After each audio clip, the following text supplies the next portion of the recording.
Hey guys, what is up? Back in the shop at something else again, and I know I've mentioned 1,000 times on most videos that I've had this Ranger sitting here, and it's been here for a year.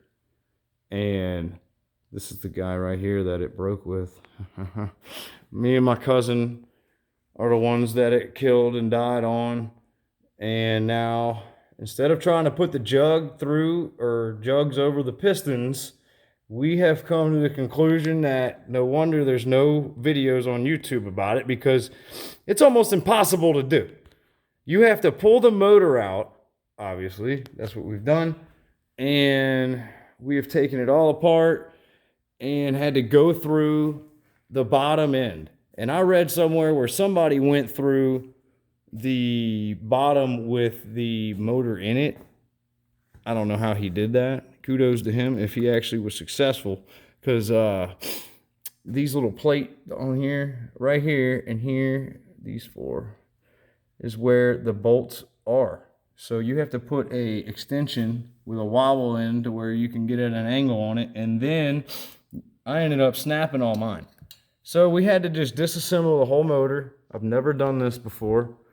And we're now to the point where we're getting it back together. Pistons are in it. New jug right there. And so, yeah, I just wanted to get a little bit of footage and kind of let y'all know that I have finally got somebody that could help me do this.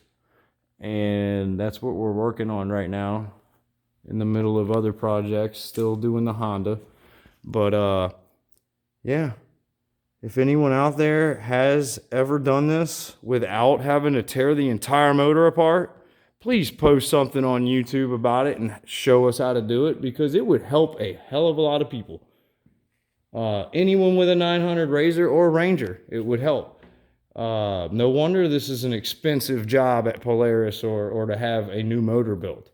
And I am once again saying I hate my Polaris, and after this is done, it might hit the road, because I don't plan on dicking with this thing anymore.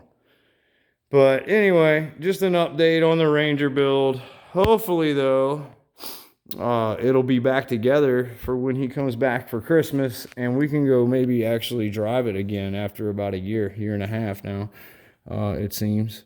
So I'm really excited about that, and yeah, I'll keep y'all updated on how it's going to go, and if it actually even works after we're done. If it doesn't, if anybody wants a 2016 Polaris Ranger High Lifter Edition, post in the comments, and maybe I could hook you up.